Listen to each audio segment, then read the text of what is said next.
ಸಂಪುಟ ವಿಸ್ತರಣೆ ಮುಂದಕ್ಕೆ ಹೋಗಬಹುದು. ದೆಹಲಿಯಲ್ಲಿ ನಿನ್ನೆ ಸಿಎಂ ಡಿಕೆ ಶಾಕಿಂಗ್ ಹೇಳಿಕೆಯನ್ನು ಕೊಟ್ಟಿದ್ದಾರೆ. ಸಂಪುಟ ವಿಸ್ತರಣೆ ಮುಂದಕ್ಕೆ ಹೋಗಬಹುದು. ದೆಹಲಿಯಲ್ಲಿ ನಿನ್ನೆ ದಿನ ಸಿಎಂ ಡಿಕೆ ಶಿವಕುಮಾರ್ ಹೇಳಿಕೆಯನ್ನು ನೀಡಿದ್ದಾರೆ. ಪ್ರಮಾಣ ವಚನ ಕೊಡೋದಕ್ಕೆ ತೀರ್ಮಾನ ಮಾಡಿದ್ದೆ. ರಾಜ್ಯಪಾಲರಿಗೂ ನಾನು ಮಾಹಿತಿ ನೀಡಿದ್ದೆ. ನಮ್ಮ ನಾಯಕರು ಹೋರಾಟದಲ್ಲಿ ಭಾಗಿಯಾಗಿದ್ದರು. ಸಚಿವ ಸಂಪುಟ ವಿಸ್ತರಣೆ ತಡ ಆಗಬಹುದು.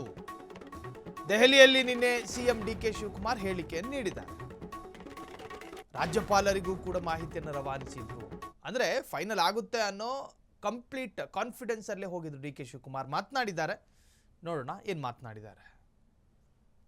ನಾನು ರೆಡಿ ಇದ್ದೀನಿ. ನನಗೆ ನಾಳೆ ಟೈಮ್ ಕೊಟ್ರೆ ನಾಳೆನೇ ರೆಡಿ.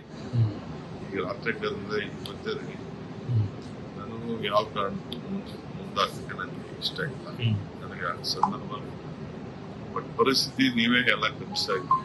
ನಾನು 2 ದಿನದಿಂದ ಹಾಕೊಂಡಿದ್ದೆ. ನಿನ್ನೆನೆ ಬರ್ತಿದ್ದೆ.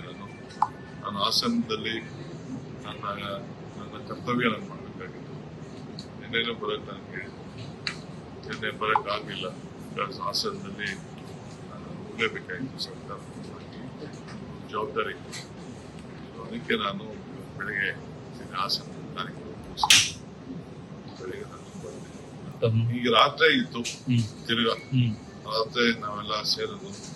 ಈಗ ಇನ್ನು ಪೊಲೀಸ್ ಸ್ಟೇಷನ್ ಇದ್ದಾರೆ. ಈಗ ನಾನು ಹೋಗ್ತೇನೆ ಪೊಲೀಸ್ ಸ್ಟೇಷನ್. ಅವನ್ನ ಬಂದಿದ್ದಾರೆ. ನನಗೆ ರಿಕ್ವೆಸ್ಟ್ ಮಾಡ್ಕೊಂಡು ನಿಮ್ಮನ್ನ ಬಂದ್ಸಕ್ಕಾಗಲ್ಲ, ಭಾಳ ಪ್ರಾಬ್ಲಮ್ ಆಗ್ತದೆ. ರಿಕ್ವೆಸ್ಟ್ ಮಾಡಿ